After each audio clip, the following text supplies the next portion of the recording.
to the newest episode of Wi-Fi Friends, unless it isn't the newest because you might be listening to this in the future. My name's Cameron, It and I'm could be your joined by first John. episode. It could be. It's like Stan Lee says.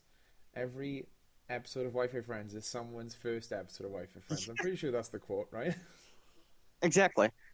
Which actually, that's really sad. Did you read that article about Stanley? Oh yeah, it bums me out. This is a low point of the podcast, but I guess we should mention it because we love comics so much that our hearts go out to Stan Lee. I don't know what's going on. There's been a lot of like stuff where I feel bad for him, and then a couple things where I'm like, oh, should we not? I don't know. I don't know what's going on. It's like I Yeah, don't know. from the article that I read, very heartbreaking stuff.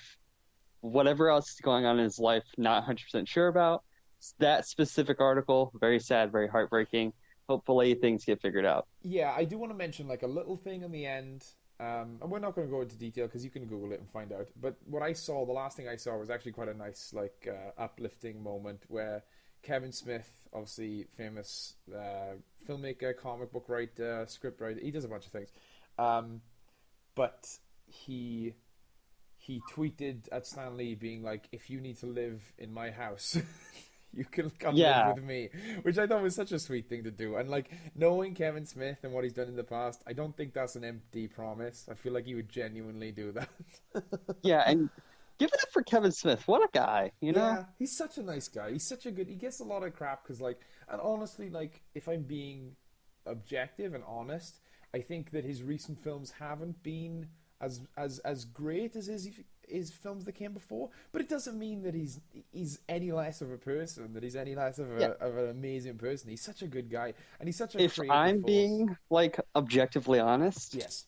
his best work has been the TV show, the DC TV show stuff he's done. Oh, the I Flash and think. Supergirl stuff. Yeah, that's great. Yeah, I love that stuff. I just that's my favorite work of his entire catalog, honestly.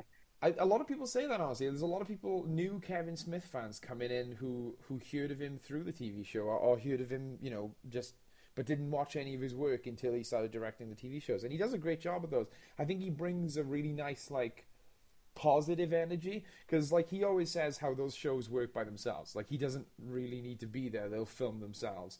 But what he does is every time you watch a Supergirl episode that's directed by him or a Flash episode that's directed by him, what I find is it's usually everyone is putting in 110% because they're having such a Yeah. good time on set, presumably. And I really appreciate when a director can do that. Personally, I don't think you can beat Chasing Amy. For me, that movie just hit me right at the, when a movie hits you at the age you're supposed to be, you know? Yeah, Like you yeah, watch it at a certain time, the filmmaker, whether they intended it or not, the film was made for that specific age, and you watch it and it just hits you in the heart. But like Chasing Amy, Dogma, Clerks, those movies were big influences on me wanting to be a filmmaker. But I do think that like his TV directing career is only just starting, and I hope it keeps going because he brings like this super positive energy. What happened? The structure of this podcast is out of control. We're Oh, anarchists. you want to? John's throwing another wrench in it. I'm Do it. adding in a Do it. new segment, a one-time only segment. Okay. Okay. Go. Go. It's called John realizes something life-changing about himself. Go. Is it during the podcast or is it before the podcast started? No, I noticed this like 2 days ago, probably. Ooh. So it's Okay. fairly recent, life-changing. It's hot off the I was presses. hot, hot boy. So I'm sitting there, right? Mhm. Sitting on my couch, and I'm just kind of staring at my TV, the entertainment center, Mhm. as it's called, the nucleus of the household. Yes. And so I'm looking at my PlayStation 4, and I look at my Nintendo Switch, and I have Yes. this moment where I'm like, oh man, I enjoy my Switch a lot more than my PlayStation 4. Okay. Who would have thunk? For me, it's dumb. It's not really life-changing, but for me, as someone who's been I can't. Hold up. I have to be the audience for a second. This is. This is. How is this any different to the segment we usually have called "What's Been Going On"? You created a whole nothing. new segment to just say what you were going to say already.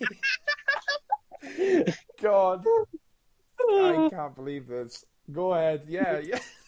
You're welcome. Tell me how you decided that you prefer a console a little bit more than another console. It's a handheld. Well, it's a hybrid. That's the weird thing about it, is that it's one or the other.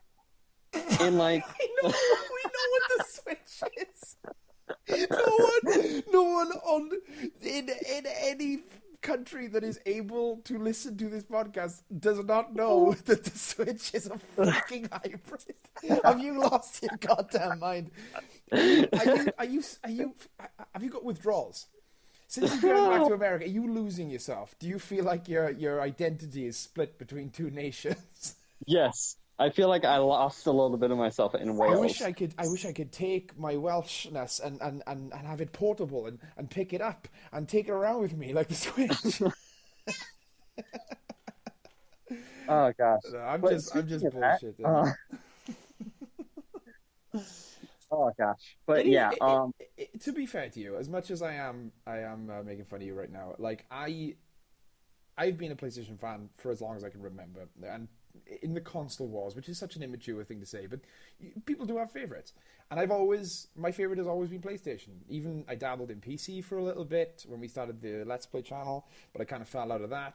I've always liked the idea of Nintendo, how they always put like fun first, which a lot of companies don't do that, But yeah, because I've been PlayStation for so long, in all its carnations, 1, 2, 3, and 4, and I even had a PSP as well, because I really enjoyed the PSP as much as people didn't really enjoy PSPs out in. I was about the PSP, like those little card things. UMDs. Yeah, man, Universal Media Device. It would be a big deal. Yeah, I don't actually. I never learned the what it was. I just put them in. God, fake Sony fanboy.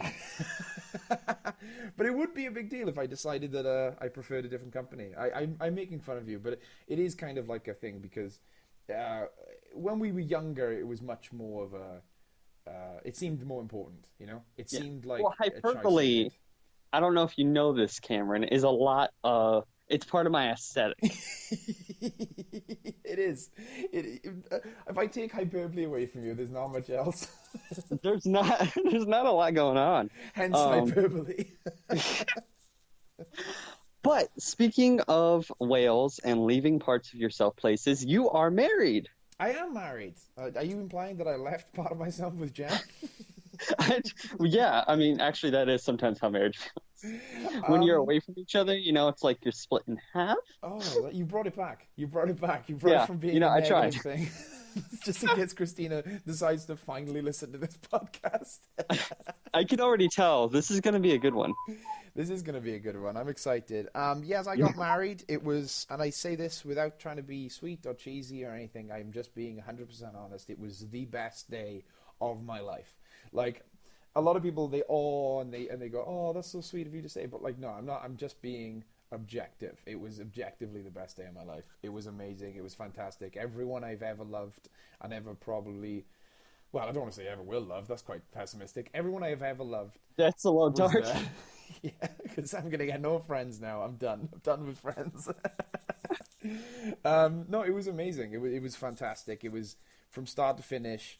And like I remember thinking halfway through that it was going too fast, and I started to panic. Not so I wouldn't call it a panic attack, but I've never suffered a panic attack. So when I panic, it's like that's the worst it's been for me. So I started to panic, and I was like, oh my god, it's going too fast. I'm gonna miss the whole day. But then as soon as it transferred from like wedding to wedding party, then it all like slowed down and I was able to enjoy it. Yeah, the party was... I felt like the reception did go very, like, it was like blink and you missed it. Yeah, definitely. Like, even sitting there waiting for it, like, it happening, it was one of those, oh god, whoa, we're getting up now? Oh geez, wow. Like, but then the party aspect of it I mean, I left at 9:30, yes. And it still felt like I had an eternity there. Yeah, I mean, I really appreciated that aspect of it because it almost felt like, as much as I don't want to say that I didn't enjoy everything before the party, because it was amazing. It was from start to finish, it was amazing. But there was also before the party, there was always this kind of feeling of responsibility. You know, there's things you have to do at a wedding, even if you're not the bride and Yeah. groom, which I was the groom. So like, there are things you have to do. There are responsibilities. There's speeches. There's you have to sit down for dinner at a certain time. You have to take a million photos. Like there are things that we had to do. So even though I was enjoying doing them all, it was still this idea of, well, I don't want to get anything wrong. I don't want to miss anything. You know, I don't want to look back on my day and be like, oh, I wish I did that. But when the party started, it was like there was nothing. There were no responsibilities. The only responsibilities I had was which songs I desperately wanted to dance to. And I almost cocked that up. But I managed to pull through because on my first dance, which went amazingly, right at the end, I sprained my ankle. And then for the rest of the night, I was in It pain. was brutal. It was brutal. There's a video of it. There are lots of different angles of the dance, but there is one video that captures me spraining my ankle in such a painful visual way. Like, in a way that if you watch it, you can almost feel what I felt in the moment. And it goes on to show me continue dancing, wincing every time I land on that foot. It's like if you've ever seen Lethal Weapon, and there's a scene where Riggs dislocates his shoulder, and he snaps it back into place. That's what it feels like. Yeah. Except this man wasn't saving the world; he was dancing. I was dancing. You could argue his dance moves did save the world, though. It saved someone. I'm sure there was at least someone who saw my dance and was like, you know what?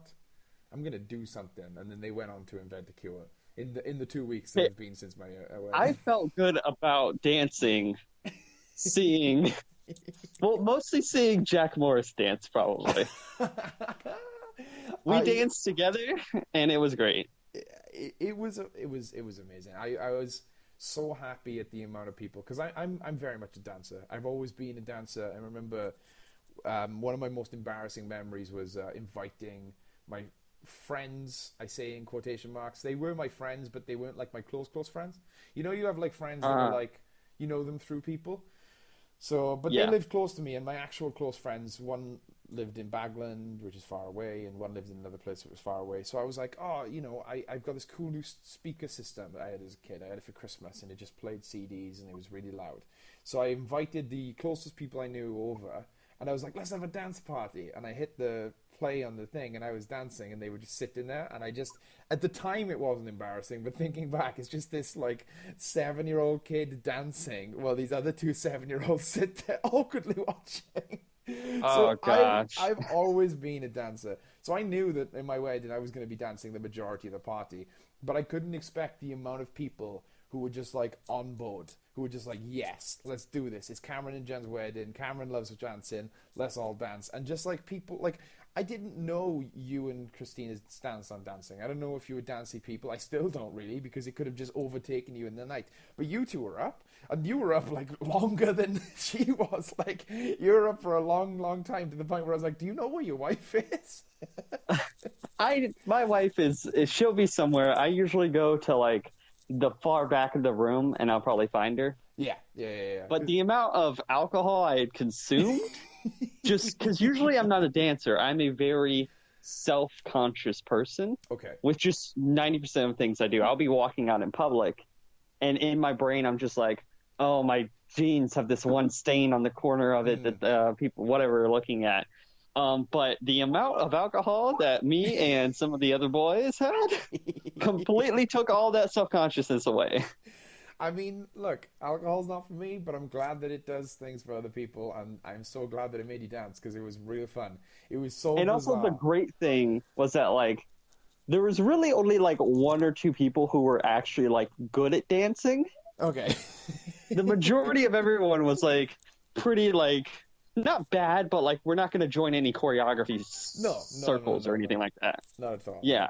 I mean, JT was, like, embarrassing everybody because he's just so smooth. Jack Thomas, JT, he is such a dad. There is a video, right? So, have you seen the movie Love Actually? I think it's quite a British movie. Yeah, no, Okay. I mean, it crossed over. Okay, cool. So there is a scene in Love Actually, for those of you who haven't seen it, or those of you who need refreshing, where Hugh Grant, who plays the Prime Minister, it's like the first night that he's really realized that he's the prime minister. He made like this big cool decision, and it affected a lot of people, and everyone's like loving him as the prime minister. He's a hip, young, handsome prime minister. So he's in his presidential, in his prime ministerial bedroom, and a song comes on that he likes, and he starts dancing, and he dances all the way through number 10 Downing Street until he gets caught by like one of his like staff members, and he looks so much like a dad in that scene dancing, and JT felt like the sequel to that scene. He had the hair, he had the shirt open, it was just, he was embodying the dance gods. And like we make a joke about JT that every time he dances, he like gives it his all within the parameters of his own space. So like his arms won't leave. Like mine, I'll dance and I'll punch people in the face by accident because I'm so out there. But JT will like go for it, but won't leave his own little like confined space. So he's like almost like dancing inside himself. It's amazing. It's fantastic. It was great. And there's this, I don't know if JT told you, but me and him had a moment. Okay. So he walks up to me and he's like, "Hey, Jung, I need you to let me know when it's time." And I'm like, "JT, time for what?" And he had a little notes section on his phone, and it's a list of anime. And we look at each other and he's like, "Just let me know when it's time." It's the best. So we're getting like the food, at the reception, whatever, at the table. Yeah. And I got the party favors, whatever, and we're sitting there, and I lean over to JT and I'm like, "JT, it's time." And I get my Crunchyroll queue out, and we just start talking anime. Oh god, that's fantastic! It's amazing. There was never a doubt in my mind that wasn't gonna happen, but I'm so glad to hear the story of how it did, because like, it's just so, and we actually, I'm gonna jump around the wedding because we'll talk about it a lot of podcasts probably, because there's a lot of stories. I don't want to bog a whole podcast down. Yeah. But like, there was the day after the wedding, we hung out with you guys, and JT came over. A couple other people came, because you guys were leaving the next day, and I was like, the wedding was so hectic, I wanted to hang out with you guys one more time, and I remember JT just like, we were playing games on the phone, and we were all having fun and laughing, and like, he usually like winds down. He's a very tired boy, but he was just like so excited and so like happy to meet you, because like, I feel like you two have watched each other like over the years. It's not like me and you where we've talked constantly, we've become good friends. You two are exclusively audiences of each other. So like, to finally meet, it was like a fan of someone meeting the fan of them. It was cool. It was really fun, and I really It felt like this happened to me at Heroes Con, except luckily it wasn't as awkward. But when you talk to someone like over the internet, but like not like we talk. Yeah. So it's like I would have like one or two interactions with like a comic book writer over Twitter. Yes. And I'd be like, "Oh yeah, I talked to that person." But then I met them, and it's like, "Oh wow, we don't really actually talk to each other." Yeah. And it's like we know of each other, but it was one of those like, oh god, I hope it doesn't turn into one of those awkward like. The great thing, jumping around a little bit, was that none of the people that I met or talked to that I like only kind of knew, it ever really felt like weird. Yeah.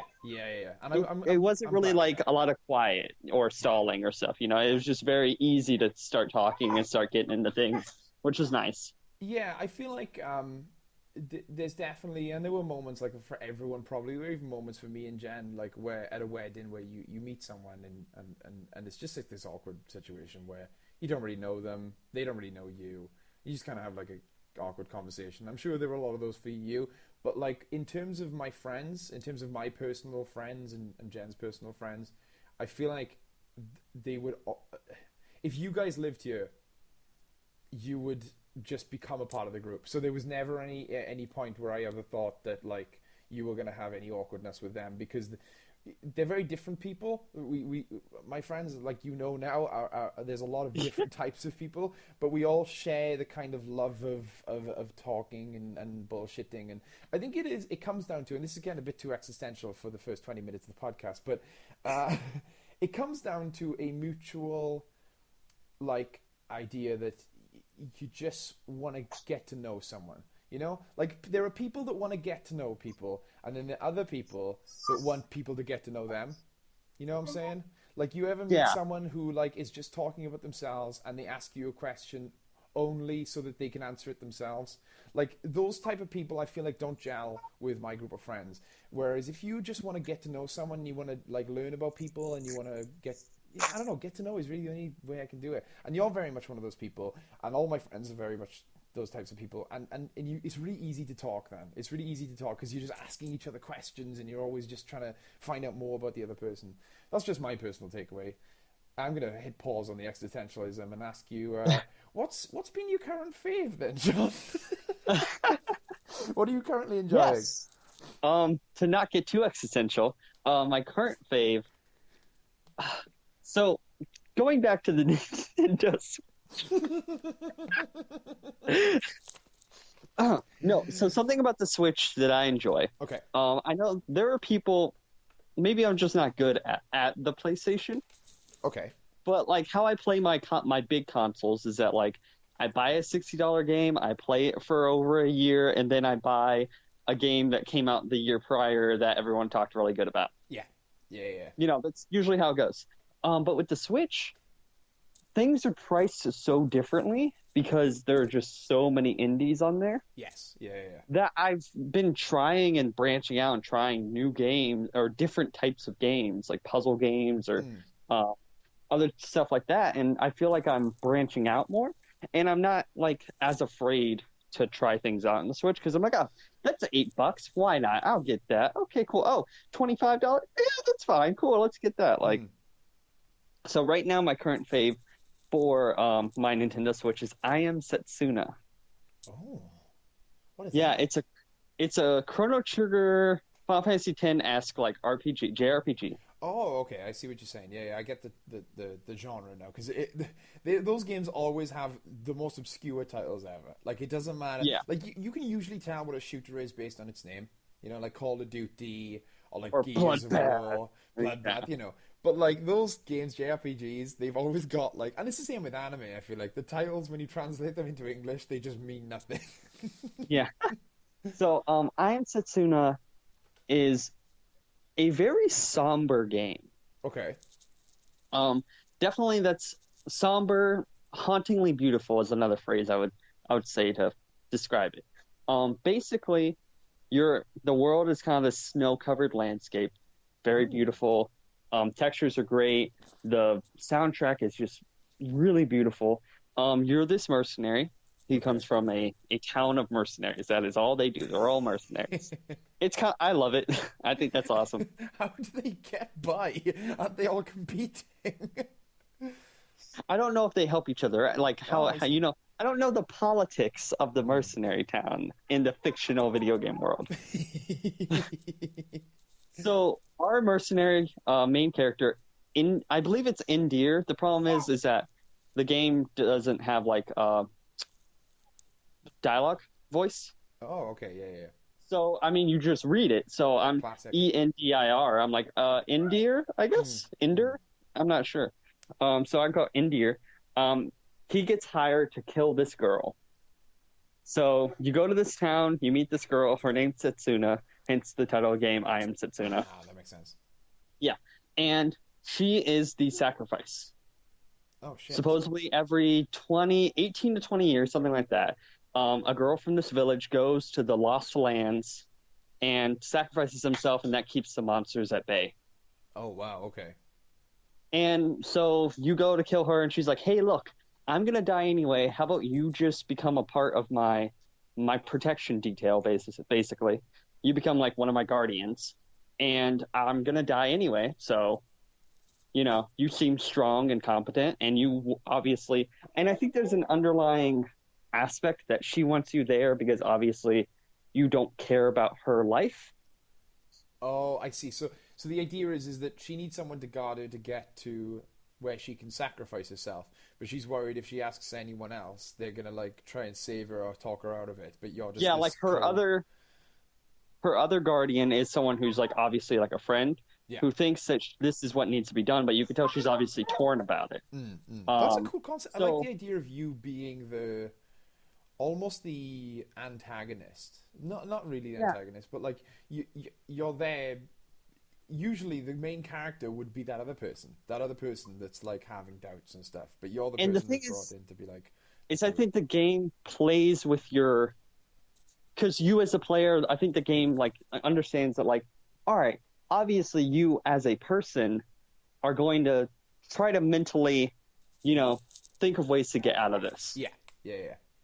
And the game kind of it gives you these little situations and addresses like, hey, I know you're probably wondering like, well, why are all these, these things happening? Well, this is why, haha, you thought that you could get out of this, you probably Yeah, can't.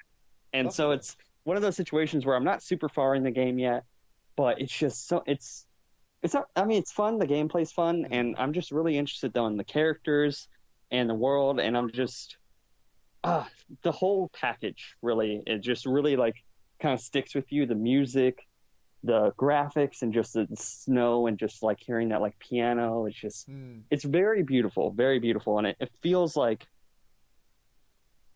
less that I'm like playing like like a Final Fantasy game or something like, Yeah. but more so like I'm in like a painting or a poem. Oh wow, I like that.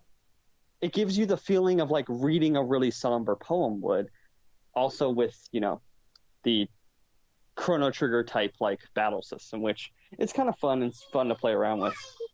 I think JRPGs are always one of those things that I've always wished I was more into, and I honestly think that it's the when I was a kid, I was very put off by the lack of voice acting because we grew up in a time where voice acting was becoming more and more like common.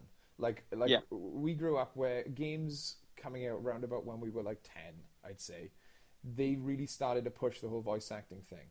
And JRPGs, they took a while to catch up because they were like, we don't need voice acting because it's going to ruin our budgets.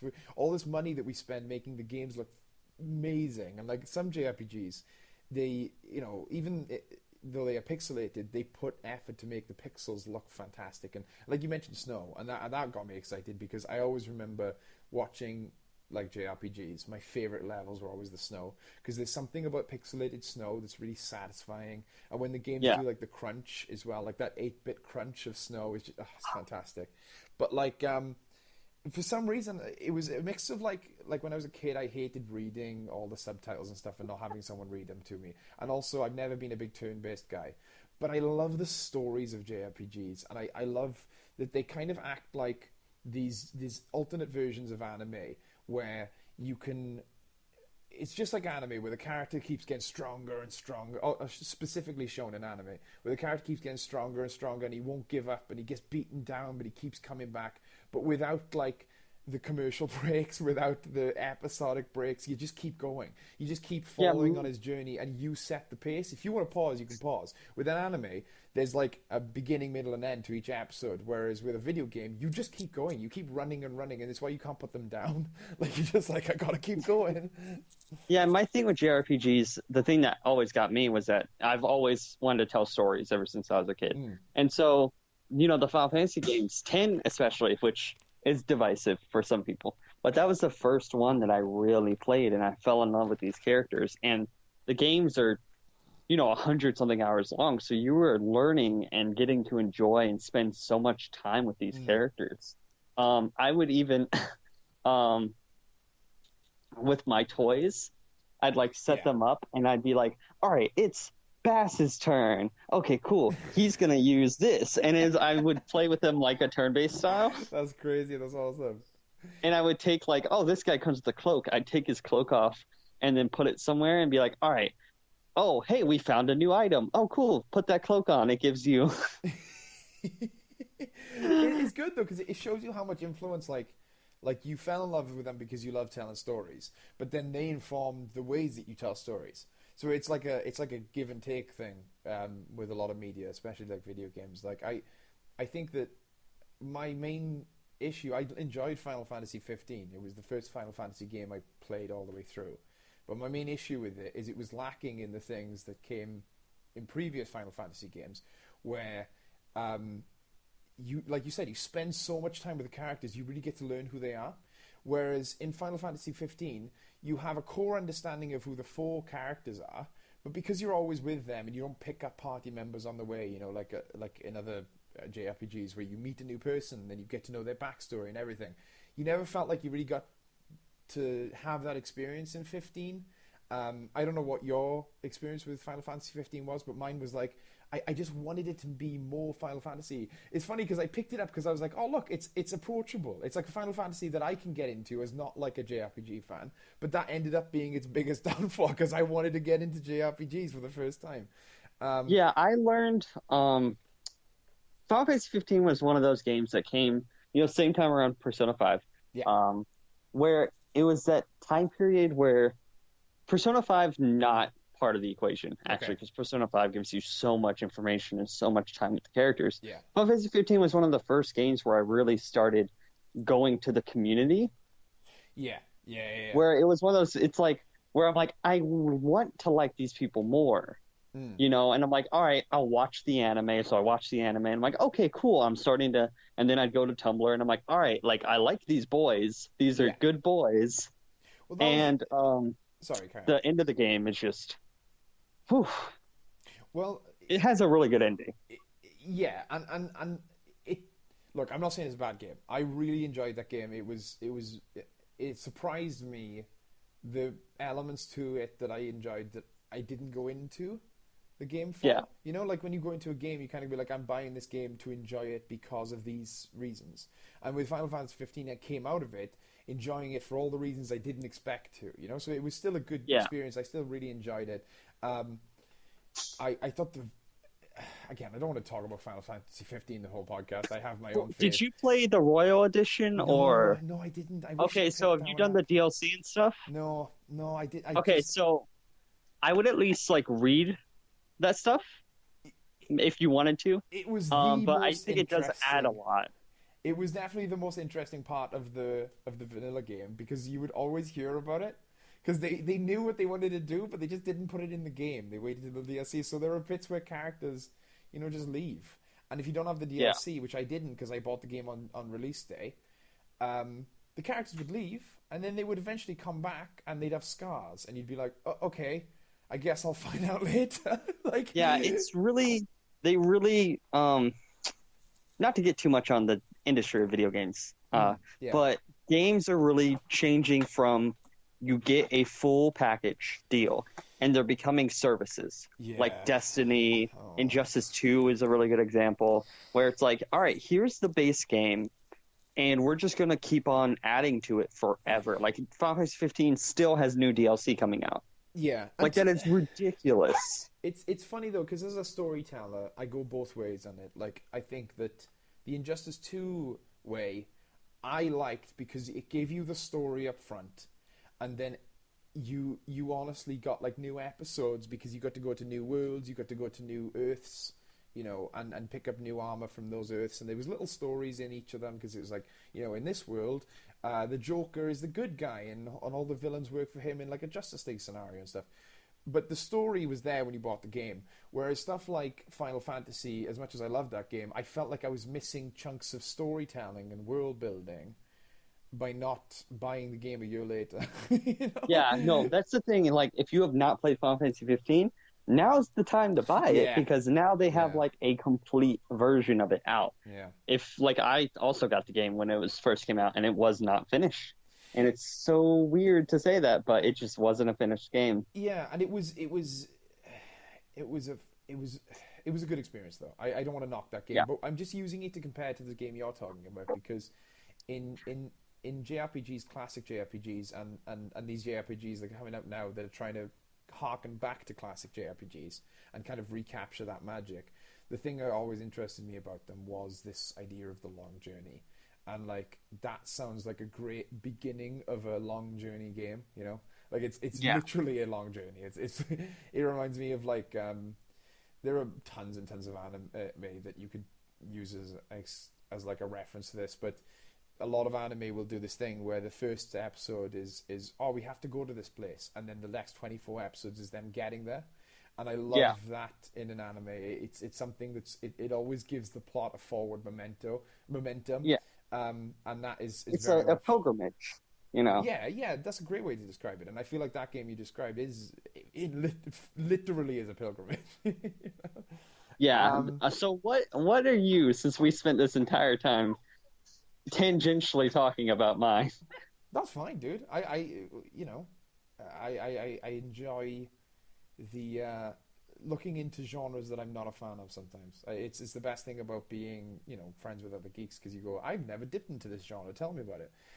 Yeah. And hopefully, maybe I can do that for you, or maybe you're a stop motion fanatic already. I Ooh. got back 2 hours ago to the point where I was like, shit, I want to talk to John about this. Oh, wait, John already wanted to do a podcast today. It was like the nicest feeling ever. 2 hours ago, I got back from the cinema. I just watched the movie Isle of Dogs. The Oh, the Wes Anderson, right? Wes Anderson movie Isle of Dogs. Um, Thanks first before I say anything. Special shout out to Jack Morris for his wedding present. He bought me a £20 voucher to the cinema to go see any film. So we used that, and we wouldn't have gone otherwise because we're trying to save some money. Because after the wedding, money's not great, but you know that's what you get for having a wedding. Um, Yeah. so we went to the cinema as kind of like a date, and it was magic. Like I can't think of a word to describe it better than the word magic. I've not always been a Wes Anderson fan. Like I remember watching Fantastic Mr. Fox when I was a kid, and all I remember is liking it. I don't remember if I loved it. I don't remember the plot really. I mean, I know the plot because I read the book as a kid, but the film itself, I just remember as a kid I liked it. Then Reese Peak of Arcade Crowd and Committed a Bit, he was like, dude, you gotta watch the Grand Budapest Hotel. You have to watch it because he, like me, is a filmmaker. He went to the same uni as me. We studied the same stuff, and he was like, everything that we love about films is used in this film. So I sat down, I watched the Grand Budapest Hotel, and that one movie, you know, when you watch one movie that's so good, you're like, this director is a genius. I don't care what other films he's made. This film proves it. You know, you don't have to watch Yeah. any other films. You just watch one film by them, and you're like a genius. It's like when you watch The Dark Knight. Well, when I watched The Dark Knight, I was like, I don't care what else he's made. Nolan is great, and that was it for Grand Budapest Hotel. I was on board. You know, like there's those memes where it's like joining a new fandom that you know nothing about, and it's just like Yeah. you enter the room and they're all like, "Hey, welcome." That was me. I was like, I am now a Wes Anderson fan. So when I saw the trailer to Isle of Dogs, it was like one of those moments where you realize that it's a movie you've wanted but never knew you wanted. You know, it's like I love stop motion. Stop motion is there is rarely a stop motion movie that I won't like. Like even if it's got a bad plot, if it's done well, like visually. Like I'm not a huge fan of The Night Before Christmas, and people are gonna murder me for that, right? People are gonna kill me because I'm not a big fan of the songs, and I don't really remember the Oh, plot. wow. I know I've watched it twice, and they were both like group scenarios where like there's a lot of people talking during the film and stuff and being like, oh, this bit is good, so maybe that's colored my experience, but I still love the fuck out of that movie just because it looks so good, and it looks so. I just love stop motion, Wallace and Gromit, Robot Chicken. Like it doesn't. I just there's something about stop motion and the way it looks and the charm it has. Kubo and the Two Strings was one of my Oh, my favorite movies when it came out. beautiful movie. Oh It my is. God. I could not recommend that movie more. Um, but before you watch that, no, actually watch that movie first because I think Isle of Dogs is better, and I don't want to ruin your experience of Kubo. Watch Kubo, then watch Isle of Dogs. Both movies are fantastic, but I just want to talk about Isle of Dogs for a minute. I have a dog, and I love him very much. I'm more of a cat person myself.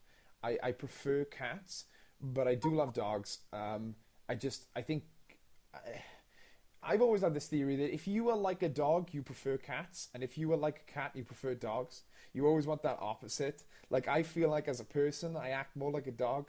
You know, like I give unconditional love. You know, I'm always like, "How was your day? How was your day? How was your?" And Jenny is very much a cat. She pushes things off tables just to see them fall. Like, Yeah. so she loves dogs more. She couldn't care less about cats. Um, well, actually, she does love them, but like she doesn't admit it a lot. But this movie will make your heart explode. It is such a well-made movie, and I don't want to talk about specific scenes because I want people to just go in and experience it. But there are there are things that he does in this film. I want to say one thing. There's a character that is introduced about an hour and 20 minutes into the film. That's just a rough estimate. I don't know the exact time. He has like one paragraph of dialogue, and then he's gone. He's not gone from the movie. He's still in the movie, but he's just in the background. You know what I'm saying? Like he's just part of the plot. Yeah. He doesn't have any more character moments. So he turns up. You've never met him before. He turns up an hour and 20 minutes into the movie. He has a monologue, and you break your heart. You like the things he talks about, the way he says it. It's Harvey Keitel as well, who's just a fantastic actor. Oh, yeah. He's just got such a good voice, and he's talking, and everything that's set up in this movie leads kind of into this point that this dog is making, because the movie's all about misconceptions and about discrimination and about the, you know, you hear one thing and then your bias kind of like enforces that, you know. Again, the movie's deep, but I'm just going to say this guy, he turns up an hour and 20 minutes to the movie. I'm already on board, and then he ups the ante of the film like to 1,000. It was the first moment I cried in the film. I cried a lot in the film, but this speech was the first moment I properly cried. And then he's like gone, but you're just like, how can you drop that bomb? How can you have a character turn up, be amazing, and then go and just that is just 1 second of the film. You know, that's just one slice of this. Again, I just want to I want everyone to watch this, and I want to do a spoiler talk. But that's all I'm going to say on it. I know I've ranted. I haven't already done this as a conversation. I've just talked. But go see Isle of Dogs. I don't know if everyone will love it, because I love stop motion a lot. But if you're a Wes Anderson fan or a stop motion fan or both, like do it, dude. It is a magic film, and like Kubo, it like changed me. Like I came out of it being like, I learned a lot. Like not just in terms of like filmmaking, but also in terms of like how to be a better person. Oh gosh, which is funny because what you were saying about that, which I'm not really like, I don't think I've really seen any Wes Anderson stuff, which Okay. I know, just No, it's you know, fine, dude. shoot me. 2 years ago, I was exactly the same. Like he's not a super popular director in the sense of like, Yeah. you know, you've seen all his movies. He's popular in certain circles. Mm-hmm. Yeah. Yeah. But I mean, Coraline, Night Before Christmas, Yeah. Kubo and the Two Strings. Love that. Just the amount of work and effort that's put into that is amazing. But recently we watched all the way One Day at a Time. Oh, I don't know what that is. There are 2 seasons of it. It's a sitcom on Netflix. Okay. It's about this immigrant family that's in America, and it is, oh my gosh, it's amazing. It's really good. It has that kind of like, you know, family sitcom, Full House like type of feel. And in the beginning, you're kind of just like, all right, like I don't get what's so special about it. And then it just deep dives into, you know, topics of immigration and the current political climate in America, and LGBTQ issues, and just family and PTSD and all of these things. And each character is very multifaceted and multi-layered, and it's just a really great show. I cried a lot. Also cried a lot during Coco, which is, oh god, we could do a whole other podcast on Cook. This year, honestly, I think it's going to be a doozy for films. I think it's honestly it's been killing me. I had a list. I was telling Jen on the way back from the cinema. I had a list that I made in January of the films I am my most anticipated films, and it was like Incredibles 2, the Han Solo movie, which again, that was more of me as a fan. Like, I don't know what that film's going to be like, but as a fan, I love Star Wars, you know. I think, and then Annihilation was one of them, which is, again, like, I just want to make this point. So it was Annihilation, Isle of Dogs, and then there was another movie, I can't remember. But so far, the only movies that have come out that were on that list were Annihilation and Isle of Dogs. And I was so convinced that I'd built them up so much. Like, there was 5 movies on the list, and I was like, these are going to be the best movies this year. So I went in being like, I've overhyped these, and both of them just blew me away. Both of them just I have not completely seen blew me away. Annihilation yet. Don't watch it if you like sleep, and like, if you enjoy being comfortable and not questioning everything. Annihilation made me feel a way that I hadn't felt since I was a kid, and I watched War of the Worlds for the first time. Like, that dread, you know, that, like, in the pit of your stomach dread of the fear of something that, the way I can describe it, and this is with Annihilation and with how I felt as a kid with War of the Worlds. I couldn't describe it then, but I know looking back what it was. It's a certain type of fear, and it's the fear of something that doesn't even know it's hurting you. Like, the fear of something that doesn't even have the knowledge that what it's doing is terrifying. You know, like when the aliens come in War of the Worlds and they start harvesting humans, they're not doing it because they hate humans. They're not doing it because they're like, we want to attack you because we don't like you. They're just doing it to survive. And they don't care. They don't even understand us as a species. They're just harvesting our bodies. And that terrified me as a kid, because I'm like, if it doesn't realize what it's doing, then it can't be reasoned with. You can't even be like, why are you doing this? You can't have a conversation. And Annihilation is like that, where, like, you watch the movie and all this crazy stuff is happening, but it's not like a person doing it. It's not like an evil overlord, like Alien is like, I've come to destroy the human race. It's just a thing, you know? And that there's just a particular type of dread that lives in my stomach for those things. And it just, ugh. But yeah, good year for movies so far. I mean, Black Panther, like, come on. Oh my gosh, so good. Like, if I don't know. I'm excited for this year. It's really blown me away. Coco. I mean, we could talk a little bit about Coco. Did you watch Coco? Have you watched it now? Yeah, so I just recently saw it through Vudu, which is like where you can just digitally buy the movies and then you have them on your account, which is really cool. They have a lot of stuff. Wow. At first I was like, okay, I'm sure I'll like Coco. I'm sure it would be like, I assumed it would, it's going to follow the Pixar formula, which has kind of been made. And then this movie literally jumped out of the TV and said, hey, John, you know this character? This character is literally your life. Okay? Cool. Now cry. Now go cry. Okay, bye. Did you watch Coco?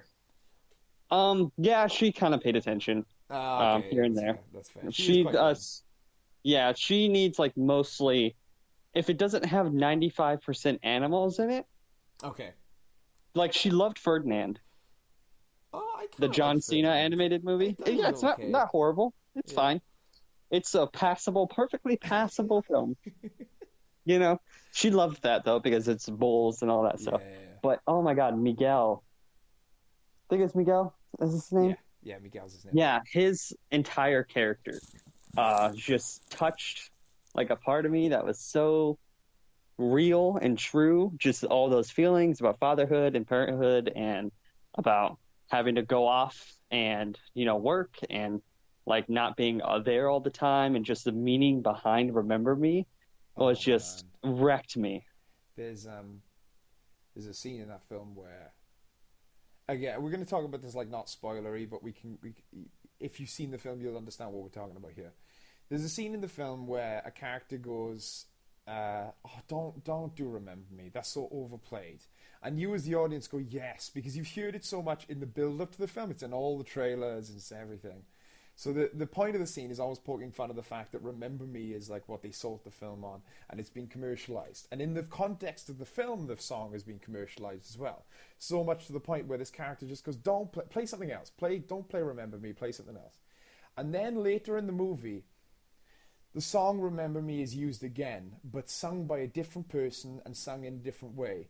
And it is like you've not heard that song before. It is Yeah. like it is so, and the way the movie does that is just it is.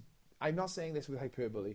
I know it's John's brand. I wouldn't steal it. It is genius. No hyperbole. Like the movie uses music to tell a story in a way that I haven't seen before. There are three versions of Remember Me. There's the one you've all heard where it's what's the guy's name? The like the big Ernesto de la yes, Cruz. Dela Cruz. So there's the Dela Cruz Yeah. version, which everyone has heard. It's like and it's Remember yeah, me. and they play Yeah. it like 5 times at the beginning of the movie to be like, oh my god, like you've heard the song. There's another version that happens at a really emotional point where there's a reveal, and I'm not going to spoil what the reveal is, but that's you hear it again there, and you think that that is the most you're going to cry in the movie, but Oh then my there is a gosh. third time where it's used, and it's a different character singing it, and it broke me, dude. I was in work the first time I saw this movie. I was working, and a little girl asked if she could sit in the seat I was sitting in, and I had to blubber to her, going, "Yeah, okay." I was because in work we have these seats to the side, which are just like where we sit. It's not you can't book the seat, but sometimes kids will come up and be like, "Can I sit there?" Because their eyes hurt or whatever. They don't want to look at the screen directly. But I'm sitting there, I'm crying like a baby. I'm going through an experience. I'm going through a life-changing experience. And this girl comes up and she goes, "Can I sit in this seat?" So I have to get up and cry my way to the side and like stand on the side, leaning on the wall, crying. Um, the heart, the heart in this. Oh my God, it is. It Yeah. is. It is. It's by. It's probably my. Yeah, I don't think probably. It is my favorite Pixar movie. I think they stepped their game up. Yeah, they really did. And it was surprising because when I first saw the trailer stuff for it, this was after like Moana. Mm, So I was like, oh great, we're getting the same type of animal sidekick who's really yeah. dumb and doesn't understand. And I just felt like, like is this the new formula? Yeah. I was like, is this gonna be the formula where it's like, all right, kid has a family that doesn't love what they're doing, like is this Yeah. what we're in for the next couple of years? And then I was just blown away. Stuff I didn't see coming. That was the thing. It actually surprised me. I didn't see the plot going the way that it went. No, there's a twist in the movie that you can argue is predictable, but it's not the.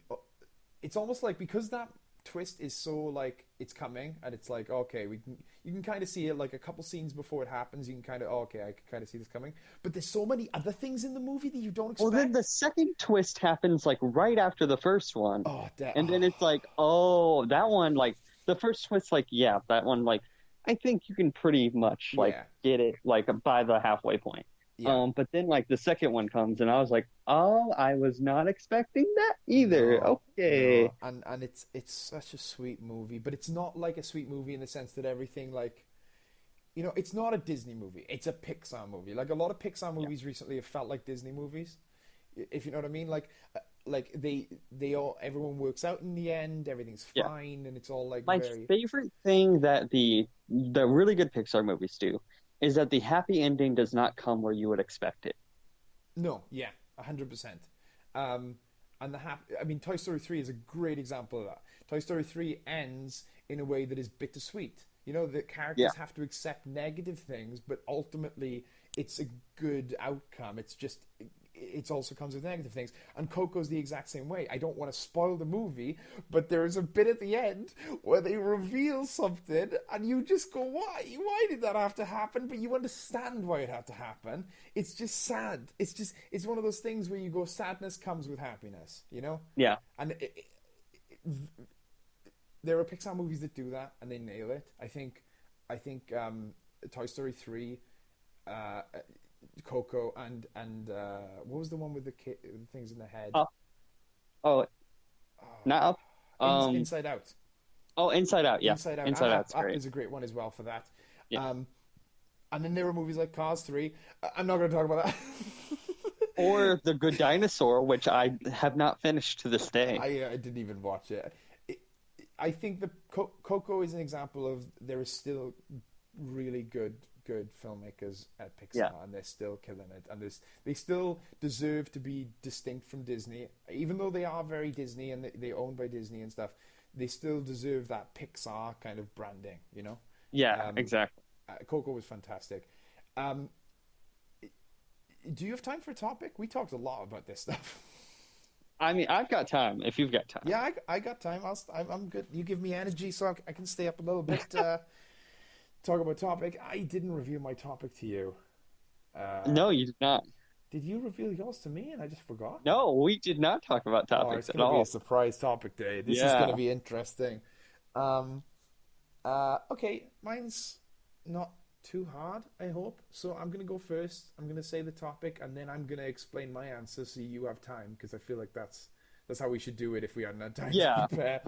Um, so going off Isle of Dogs, I wanted to ask you an interesting question. I hope it's interesting anyway, that's subjective. Uh, I'm just can't do it.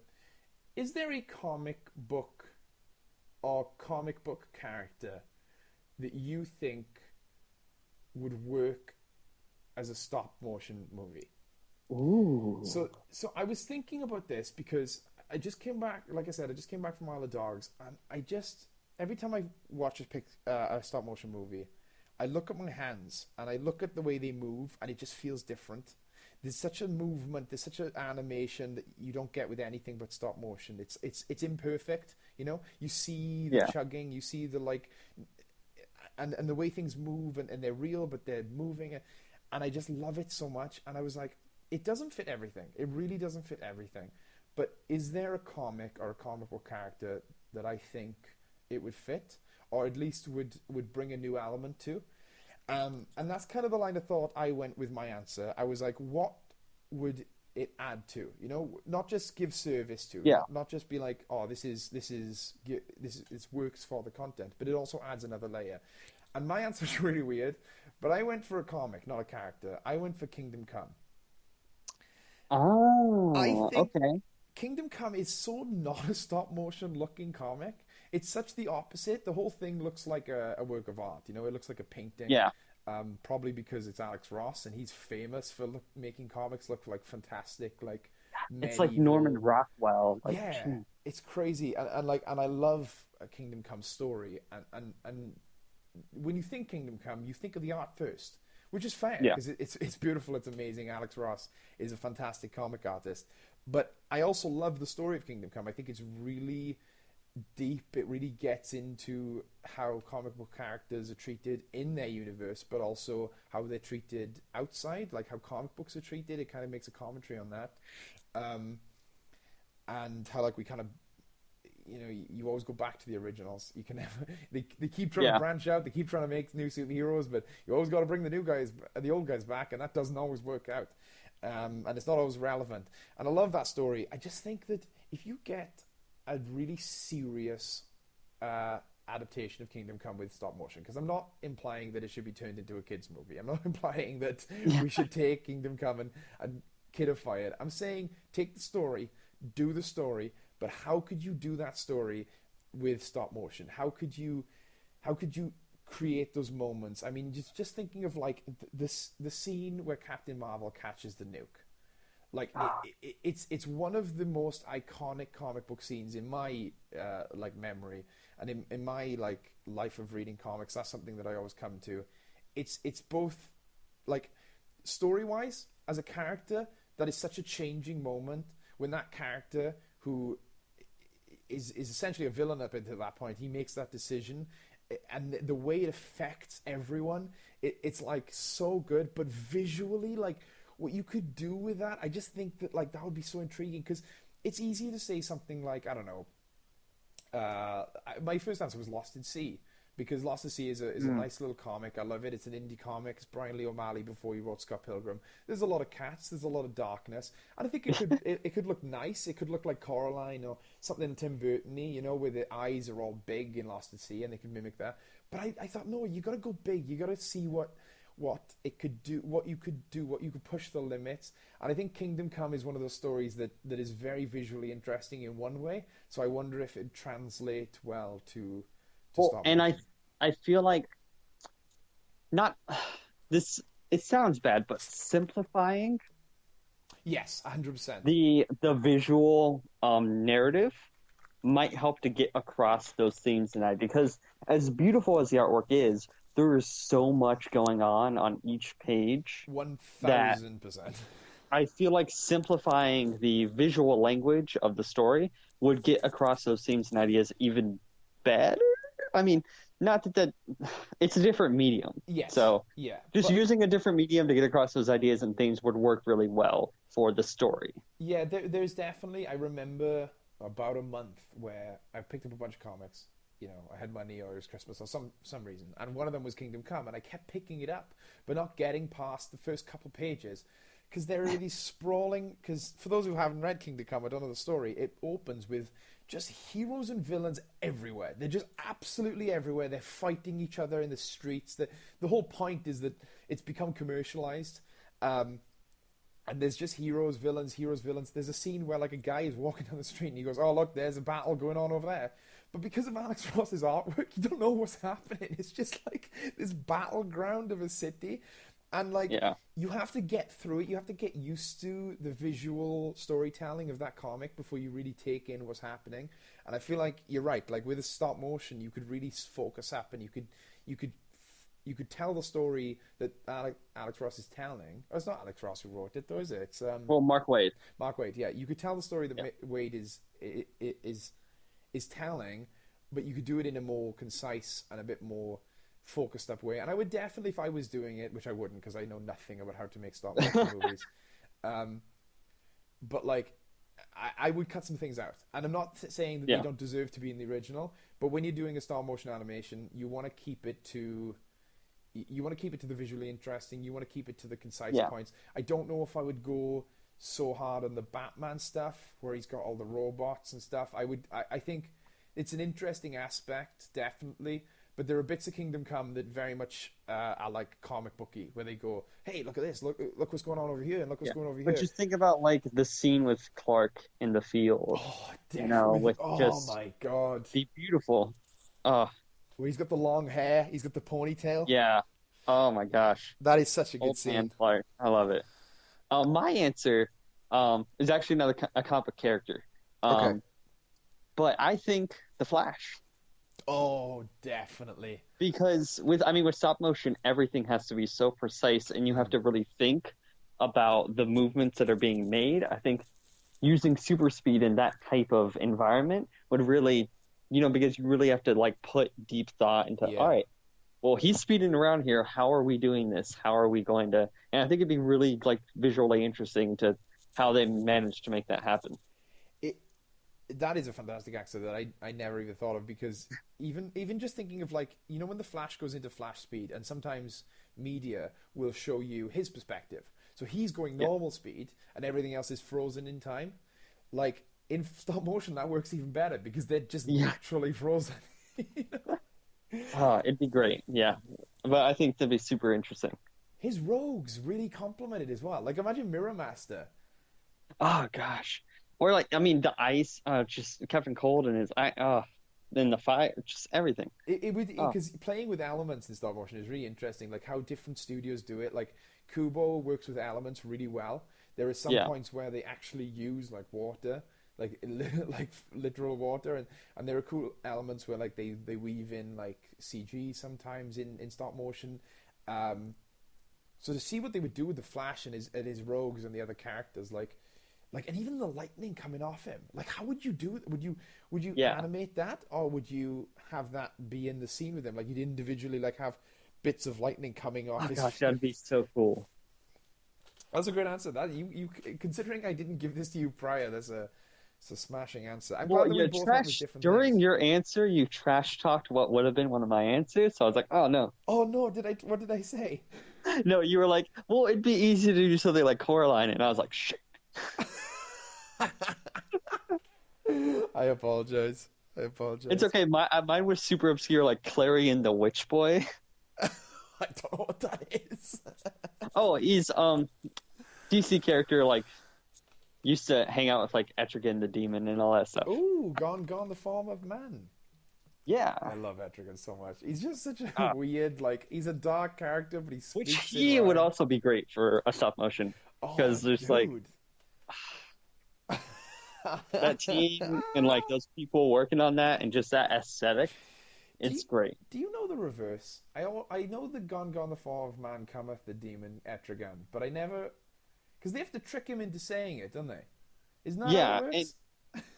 Why yeah, is and then everything he says is also rhyming, which is really like it's great. he's got a cameo in I think it's Quiver. It might be Quiver or one of those Kevin Smith Green Arrow books, bringing it back to Kevin Smith. Um, he's got a cameo in one of the Kevin Smith Green Arrow books, and he's just so good. He's just so fun. He's such a fun character to play with because you gotta really torture those rhymes. Like, Yeah, you gotta pull them out, and you gotta be like, what can he say here that is relevant but also a poem? but Like, also rhymes. What's also a couplet. mm, Ah, fantastic. so my topic. Yes, yes, yes, yes. It's this is actually pulling it from my bank of topics I had. Nice. Yeah, a while ago. Um, so I watched the movie Warcraft a couple months ago. I've still not seen that movie. The first hour Hmm. I really enjoyed. I thought it was an interesting, cool movie. They're doing good stuff. Okay. And then there's this moment. It might be a combination of moments, maybe just one. You're not entirely sure. Yeah. But where you can tell the story is taking a different direction, Okay. and then it's just the next hour is just goes downhill. And I want to talk about that moment in a piece of media or whatever you're doing, Okay. where you can tell that it's like, oh, we're not going the direction that I was liking, Mm, and we're going somewhere else with this, and great. And you could just you have that sense of dread where you're like, oh, please this is don't be perfect. bad, please don't turn it around, or please turn it around, I should say. Please don't go down this road. Yeah, this is perfect. I love this. Go on, give your answer because I think I have mine, but I want to hear So it. I mean, talk about Warcraft. Yes. The Warcraft movie. I'm gonna get on John's soapbox for a minute. The Warcraft movie from Jump Street did not give a shit if you played a Warcraft game or if you knew anything about Warcraft. Nice. It threw you into that world like completely, just immediately. I Awesome. loved it. I thought it was great. It set up a very interesting dynamic where it played with the ideas of the game, of the original games, I should say. Yeah. Of like, all right, you have orcs versus humans. Why would they be fighting? Cool, the orcs have immigrated to their land, and they're fighting. And it's not all the orcs are bad guys. It's Yeah. the situation is that they're following the evil shaman guy. I forget his Dude, Val. I only know people who play World of Warcraft. I never Yeah. experienced Warcraft myself. So you could tell it's like, okay, they're not bad people. They're just A, trying to do what's right, and B, have kind of fallen under this leader who uses this dark evil magic. So it's not 100% their fault. Yeah.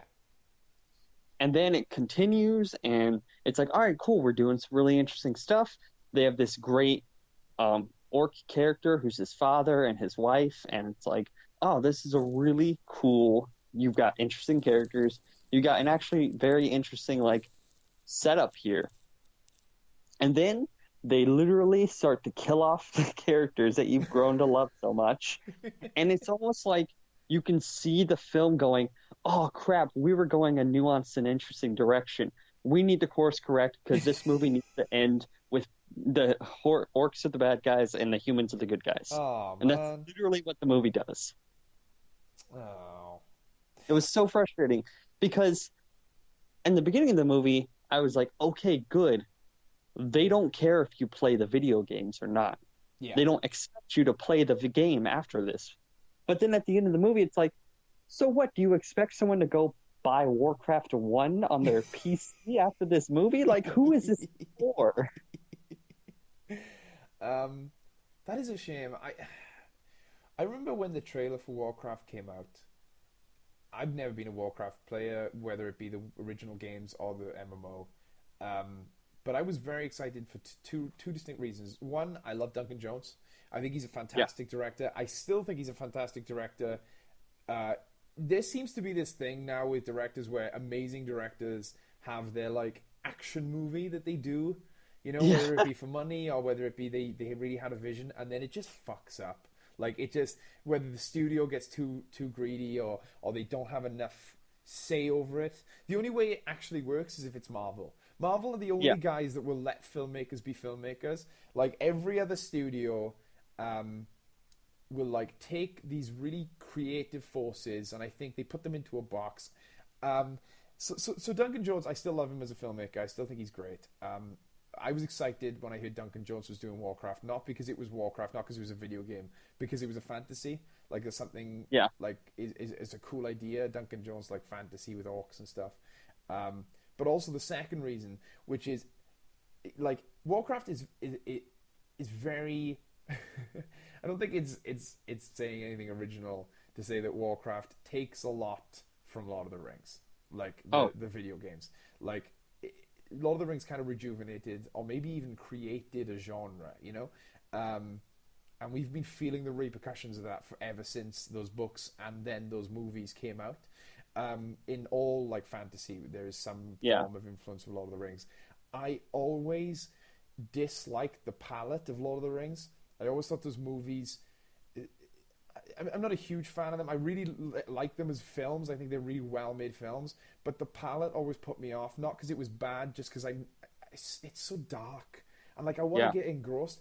And the trailer for Warcraft was just the opposite. It was so excitingly colored. It was bright, and there were these amazing spells that were like fantastical and stuff.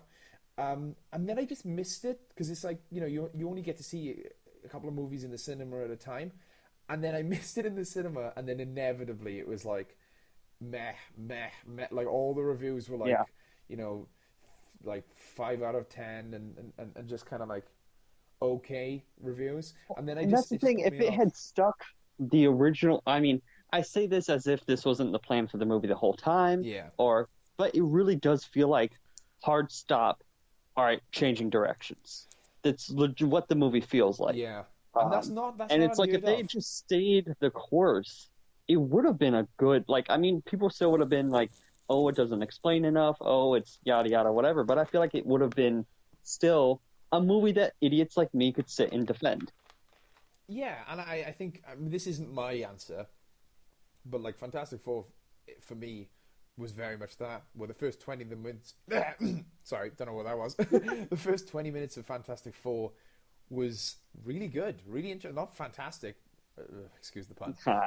It was really good, and I was really interested in the characters. And then all of a sudden, like you said, with Warcraft, it almost took this turn, and I was like, "Oh, did someone different make this half of the movie?" Yeah. Like where I ended up coming out of the new Fantastic Four, the most recent Fantastic Four movie, being like, that was awful, but I remember liking it when I sat down. Like, what happened? I still think I'll check it out eventually. I think that the visuals are cool, but I am bummed that it did that because, like you said, I love it when they can do that to characters like orcs. I mean, look at Lord of the Rings. There was never a point in Lord of the Rings where you were like, "Are the orcs okay? Are they good orcs?" Yeah, and it sucks because those are like. They're also the most interesting characters in the movie. That all get kind of like changed and shaped. And it's just so weird because it's, I mean, that question I asked earlier, it's like, so most movies, a movie that's not an adaptation, the idea is like, hey, you watch this movie, you get what you get from the movie, obviously. Adaptations, 9 times out of 10, not as much anymore, but they used to be, all right, hey, you watch this, cool, this drives you to search out the other thing. Sometimes, they can fall. Sometimes, yeah. But, like, for Warcraft, especially, like, a video game adaptation. Yeah. I'm confused because the timing of the movie is, I mean, this movie should have been made 20 years ago, honestly. But it's like, all right, what do you expect people to go out of this theater and do? Are you waiting for them to want a sequel? Because a sequel, there's nowhere for you to go because you created a status quo that has no end. Yeah. Because the status quo at the end of the movie is, all right, humans are here, orcs are there, we don't like each other. That doesn't have a finite, unless you make a movie where they murder all the orcs or they make some sort of treaty, but then again, that could have happened during this movie. So Yeah. it's a very weird place to leave. It's a great place to leave off a video game, but a movie, It's it's like really weird. it's like if they made a video, made a movie based on like the video game Gun, which came out in like Yeah, 2008, right? And then they made the movie, and the movie was all like, "Go play Gun," and they're like, "Dude, I don't have a PS2 anymore. yeah, I'm not gonna go play Gun." Actually, Gun was before 2008 because it was like 2008 was PS3, so it would be like yeah. 2005 or something. Jeez. Jeez, Gun It's was like awesome. Go play Gun if you have a PS2. yeah, it's like they make a Witcher TV show and they're like, all right, cool. I'm gonna go. It's like, Geralt, why aren't you searching for Siri? Oh no, I've got to go talk to this farmer, and then I've got all these side quests I've got to do. It's like, wait, Geralt, I mean, what are you doing? they Why is your might. horse stuck They behind a tree? they might. We've got that Witcher series coming. It might Oh, just be so side quests. hopefully, I really hope so because Witcher is such a different type of like type of fantasy that I really was like itching for Mm. when I got it. Um, and it's really like a different type of fantasy, and I'm super excited. It's also one of the inspirations for this book I'm writing. Ooh. Sorry about that. Anyway, No, mine's a bit weird. Mine isn't so much within a movie or within a comic book. Mine is a franchise. Mine is a franchise that was going in a certain direction and then, like you said, changed direction in a way that I didn't like. Interestingly, though, I don't think that this change is me saying that the franchise got worse or that it was a bad idea. It's just, sometimes when you were setting this up, you said you have an expectation of what the plot is and what the story they're trying to tell is. Like when you watch a movie, you kind of get on board with the themes. You don't know what is going to happen, but you know the themes quite early. That's like a good sign that a movie's doing a good job. Like with Isle of Dogs, within the first 25 minutes, you're like, I get it. Like I know what they're trying to tell me. I just don't know how they're going to tell me it yet. I know the themes of the movie and yeah, the overarching like inspirations and stuff. Now, those are things that can be fluid, especially in a franchise where there are multiple movies and they're making a whole, and there are lots of different people adding to the franchise. It's the same with comic books. Like when you get like Batman, if you read issue 1, issue 800, it's not exactly going to have the same themes. yeah, Like it might have the whole duality of Bruce Wayne and Batman, maybe, but other than that, there can be lots of different things they're trying to say. So I'm not saying that this made the bad decision. I'm just saying it made the decision that I didn't want them to make. It made the decision that went against what I thought was one of the cores of the franchise. I'm going to stop teasing now. I'm talking about Star Wars, guys. I'm talking about Star Wars. oh, I'm I always thought talking about Star so. Wars. I thought so, but I didn't wanna. I'm always talking about Star Wars. Every time you hear me talking about something else, if I'm talking about BoJack Horseman, it's just code. I'm really talking about Star Wars. No, I came to a realization recently, because there's been a lot of like arguments online about the Last Jedi, which I should clarify by saying my favorite Star Wars movie is The Force Awakens. I'm not just hating on the sequels. I don't think they're bad movies. I think that my favorite Star Wars movie is The Force Awakens. I think that it is the best Star Wars movie, in my opinion. That's just how I feel. But I think that Star Wars in general, it's had ups and downs. And I think that The Last Jedi being bad isn't the end of the world. I don't think that he was even a bad movie. I think it was a fine movie. I think it was a good movie at a stretch. Yeah. But I appreciate that people love it, and I appreciate that people hate it. It's just, you're going to get that with anything. There were people that hated Empire Strikes Back when it came out. People forget that. Like, there were the worst reviews in the world for Empire Strikes Back, along with the best reviews in the world. The point I want to make about Last Jedi isn't about the quality of the film. It's about the decision they make in it that affects the wider Star Wars universe. So for me, the rebellion is one of my favorite elements of Star Wars, whether it be the rebellion in the original trilogy, the resistance in The Force Awakens, or like the rebellion that's scattered in the Rogue One. The Rogue One. In Rogue One, The Rogue One. in Rogue One, the rebellion's very different because it's like a bunch of different sections of they're all Yeah. arguing with each other and stuff, and I like that element. Now, forget the Last Jedi for a second. What I've always felt that the rebellion is, other than this like symbol of hope, it's not just hope. It's also like the idea that you sacrifice yourself to something bigger. You give yourself over to the ideals of the rebellion. It's something that I don't think I would ever do myself. It's terrifying, but Yeah. it always makes me very emotional. So I'm going to go through quickly. I hope it doesn't take up too much time, but this is something that I'm very passionate about. Rogue One is the first like canonical like appearance of the rebellion. They they find out that the plans to the Death Star, which is something that they don't even know really exists. It's like a rumor. On this planet that is covered with the Empire soldiers, that has a giant shield around the entire planet. They find out that the plans that might not even be there might be there to a secret weapon that might exist. So this is the tangential. And they send everyone. They go. They literally go, let's do this. They all get on. I mean, it does take a little bit coercing because obviously Rogue One go first and then everyone comes with them. I was gonna say, I think not to hijack, Okay. but my idea of what the rebellion is that scene of, it's the name.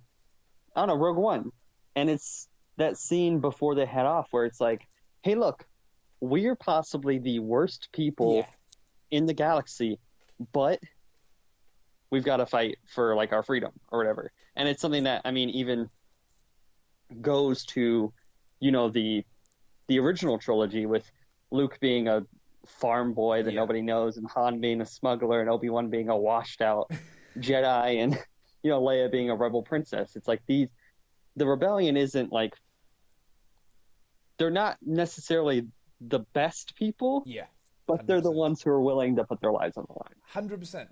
In Rogue One, it takes coercing. Like I said, there's first the ragtag group of Rogue One, which is inspiring when they all go like, we've done things that are going to haunt us for this cause, but we're going to give ourselves over. We're going to give our lives because we believe in this. And then my favorite scene is when they come when the person runs out to go, because they've just voted not to go, and then Rogue One go without permission. Then some dude runs up and goes, Rogue One have gone. They've disobeyed us. They've gone. And then they're like, okay, well, where's Radis? Because Radis is like one of the big rebellion sect factions like leaders.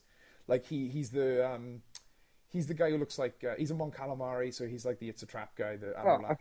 He's a darker version of him, but he leads like a whole faction of the rebellion, right? So they run up to it. They go, Rogue One have left, and they're gonna do the plan, even though we told them not to. And she goes, well, where's Radis? And he goes, he just left too. He heard that they left, and he just chased after them because he was like down.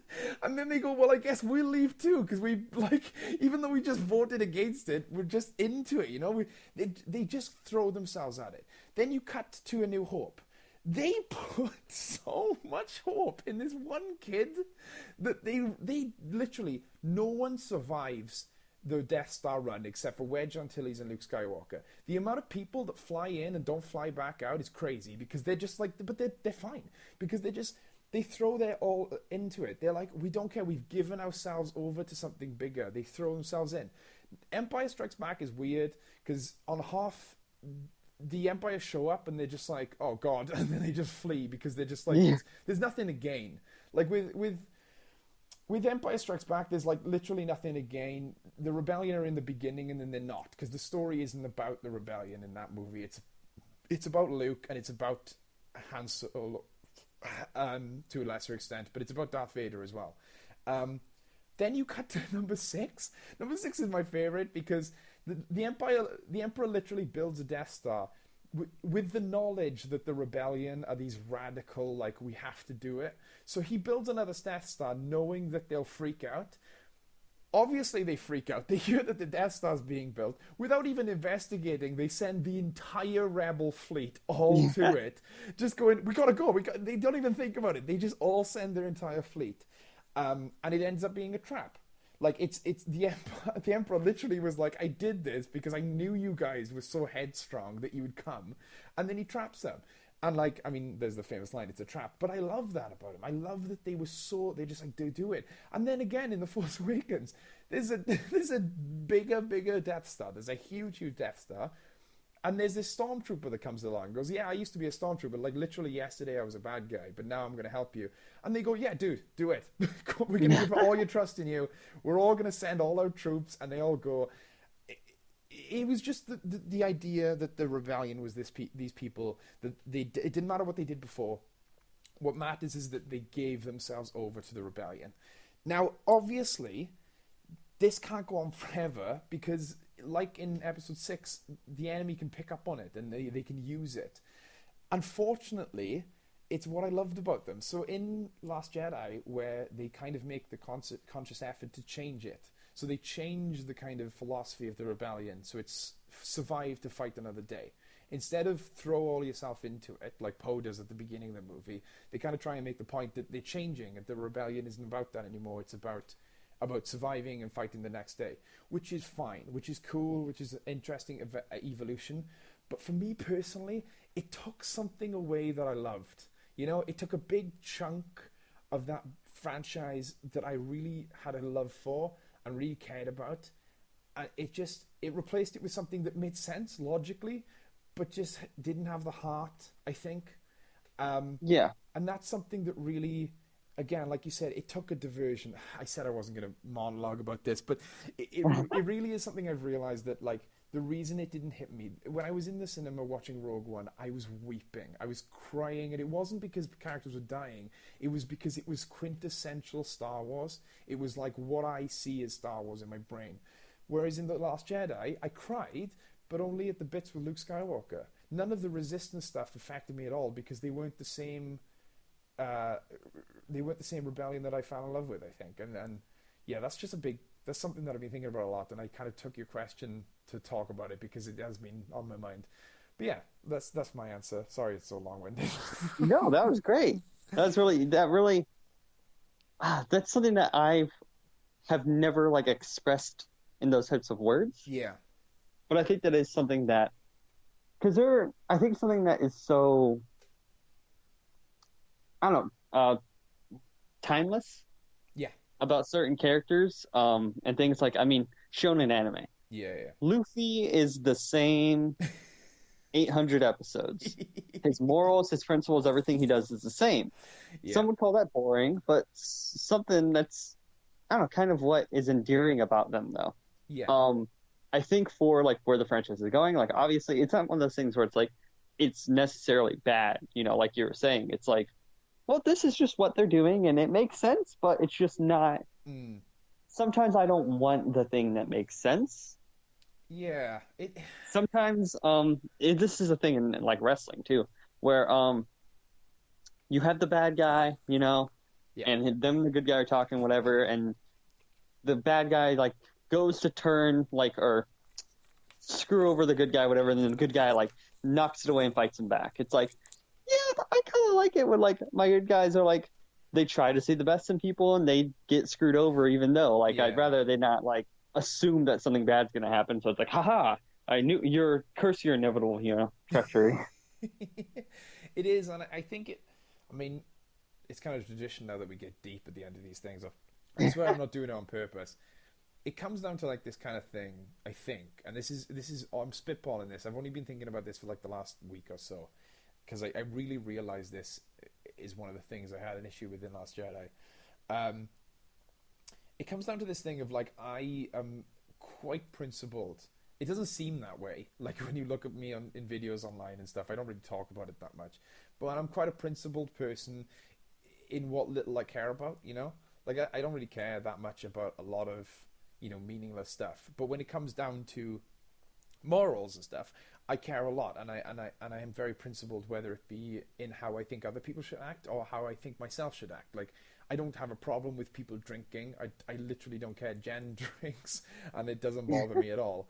But for some reason, I decided at a young age that I'm never going to drink. And it's weird. I don't have a proper excuse for it. I have a couple of reasons that I give that I think, but I don't have a definitive, like, reason. But because I decided it, it's like this weird thing where I can't undecide it. It's like I've decided it now, so I can't come back on it, and it may be even a detriment. So to see like Star Wars moving on, it almost is like, God damn it, I gotta think of myself now. I gotta look at things in my own head. Not drinking specifically. I'm using that because it's a funny example, but like other things, we all have this this sense of identity, which is a lot of times tied to the choices that we've made about ourselves. The things we will and won't do, the way we see certain actions like as wrong and right. So like my sense of the rebellion was very much tied to that. It was tied to how they've acted in the past, and it's almost like seeing someone change and being like, cool, I'm glad you changed for the better, but I don't recognize you anymore. Yeah. It's like, it's something I have with musicians too. Like, not to the same extent, but sometimes I'm like, I'm glad that you changed your life around. Yeah. But there was a part of me that, like, I enjoyed the music you made before. Yeah. Which is really, like, sucks. It's like, no, I'm happy for you. I just don't care for what you're doing now as much as I cared for the other stuff. Yeah, it's an awkward line. It's an awkward line to balance, because there could be an alternate universe where the movie didn't do that, and where Poe sacrificed him and all his squad multiple times to the point where they all died. And I could have come out of the movie being like, that sucked. They should have learned from their mistake. But I'll never know. All I've got is what happened, and what happened was that it. I mean, it's weird though, because I feel like if they called themselves the Resistance, there would be this almost passing of the torch. They're not the rebellion anymore. They're the Resistance, and when they're the Resistance, they come with a whole set of new values and cores, right? Which is cool. But they call themselves the Resistance in Force Awakens, and then they go back to the rebellion in Last Jedi. So it's weird, because it's like, why make the change if you're going to do something completely different? But again, I this is just pedantic. I'm just really, again, it's not a criticism of the movie, because honestly, I think it is a smart decision in terms of what has happened. Like in terms of Leia, like just looking from Leia's point of view, all she's been through. She's like, we need to save some lives. This is getting to the point where we're sacrificing more people than we can use. So just logistically, it makes sense. But that scene with the Juggernaut is so cool, because Poe is embodying in that moment the crew of Rogue One. Like he is really like he's like, the Juggernaut is here to kill us. It's going to destroy our entire fleet. We have to do something about it. Yeah. It's the same as in Rogue One, where they're like, this thing, it's going to destroy us. It's going to be the end of everything we love. So we have to throw ourselves into it. But the difference is, in Rogue One, that pays off for them. And even though they die, they still get that satisfaction of it paying off. Whereas in The Last Jedi, he's punished for it, and it's seen as a character flaw. But yeah, that's just my thoughts. I wanted to round this episode off by saying, like, I really, like, it's weird, because we haven't done a podcast since we started this channel, like, as a proper channel, as like a YouTube channel, as opposed to just a podcast. I don't know if you knew that. We haven't uploaded one since, like, the videos. Oh, since we've been doing the one-on-one video? Well, wow, yeah. And it's crazy, because I did a video recently, and according to you, as this is a little teaser, you did a video recently. It just hasn't uploaded yet. It should be literally uploaded like now. Oh my god! Okay, so that'll be a little treat for me to watch after this podcast is wrapped up. It's been one of the biggest sources of inspiration. Just like it I don't know what it is, but like, I was making a YouTube video for my own channel recently, and I put it down because I had the idea to do the My Hero Academia video. And I realized the reason I put down my own, because I was like making the video for my own channel, and the thing I was thinking when I was making it, I was like, this will be fun to watch myself. Like, this will be fun to go back through my channel and watch it. But when I'm making My Hero Academia, the knowledge that at least there's one person in the audience that is excited, Yeah. It's weird. It's like when you upload a video, you know that I'm at least excited for it. No matter who else is, there's always going to be one person. And when I do that, it's the same. It's like I'm making it, and every time I'm editing it, it's not like, I wonder if family will watch this. It's like, will John enjoy this? And if yes, Yeah, then cool. And if anyone else enjoys it, it's that cool too. But my it's goal like is for you. when I'm editing it, like which for me, if you've listened to this and you've never seen any content I've ever made before, don't. It's fine. I think most of it's like gone off of the internet now. Maybe. You probably, but I've never really had the software or the money for any sort of editing stuff or the right equipment or anything. I've always just kind of, well, I'm going to use what I have and like, Yeah. it'll be interesting. But with this, it's like, all right, I'm like doing and editing stuff, and I'm like, all right, well, I hope Cameron gets a kick out of this. Like, Definitely. There was a bit. I mean, I Snapchatted it to you specifically, but oh my I gosh, sent it to like my friends as well because it gave me so much joy. I spent like not a long time. It's weird when you talk about editing. If you don't have experience with editing, you can give time measurements that sound short, but in terms of the edit, they're quite long. it feels like forever. Yeah, so I spent about 4 minutes on this edit, but which doesn't sound long, but it equated to 2 seconds of footage. Yeah, You can, but it was like that one of those things where, like you said, I got halfway through it and I was like, "Do I want to finish this?" And I was like, "Yes, John will like this." yeah. It was like the thought. Oh wait, someone's coming in. No, the dog is not with me. I'm talking to my friend. Oh, you know John? Yeah. Hey. Little cameo from father. Good. I think so. Yeah. No. Bye. Well, that was interesting. Man, the legend. Oh my The legend, the gosh. first time he's been on the podcast, and I haven't had to cut anything out. Um, but yes, as I was saying, I was doing it, and I was halfway through it, and I was like, I've got, it's just too perfect. The flashing, the obnoxious flashing, Oh my gosh. the way back as well, which is funny because the last video is Cameron is back, so it's like that Yeah. long running joke that we're only ever making videos talking about how we've not been making videos. Yeah. Cameron's back. But then We're back. I was like, what could top this off? Like, what could be the final cherry on the edit cake? And I realized I could just use the My Hero Academia soundtrack. Like, I just clipped a little bit of the My Hero Academia intro, and it worked so well because it was like short enough that if you don't, even if you watch the show, you might not even realize what it is because it's Yeah. just a drum bit. But just like that all together wrapped into the nice bow that even though it was a 2 second edit, because I knew you were going to appreciate it, I was like, no, dude, I'm doing it. I'm committing. It was really good. I really like what's happening. Yeah, a little tease. My video is also about anime. Of course it is. Yeah, of course. If it wasn't I about need anime, it was to about wrestling. diversify my catalog of No, video content. it's fine. I'm gonna. I was trying to. Oh, again, this is for another podcast, but I've been really liking A Series of Unfortunate Events on Oh, yeah. Netflix. I think it is such a smart show, but I can't yet articulate it properly. And I'm working on a video, but it's just frustrating me because I want so bad to make this video. I want so bad to like explain to you in a very concise video format why I love the show so much.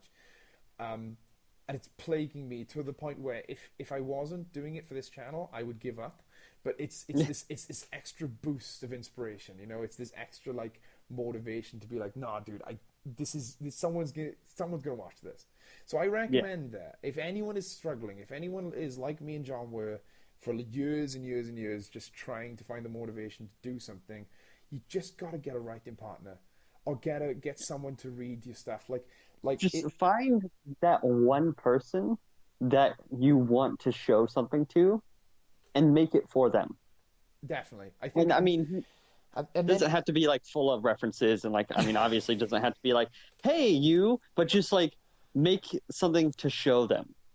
Yeah, 100%. And like that's what the like hi John at the beginning of all my videos is. It's like it's the acknowledgement that like this is for a lot of different people. This can be enjoyed by many people hopefully, but I made this for someone, you know, and then anyone else is watching is just like, you know, they can enjoy it too. And it's so good. It's why all the best films that I've written have always been a collaborative process. Like, even if I wrote the script, it's always been a case of showing the script to someone, showing the script, getting notes, getting notes. Like, when you collaborate, it's such an easier way to do things because you're always being held accountable to someone else. Even if they're not holding you accountable, you yourself go, I need to prove myself to this person.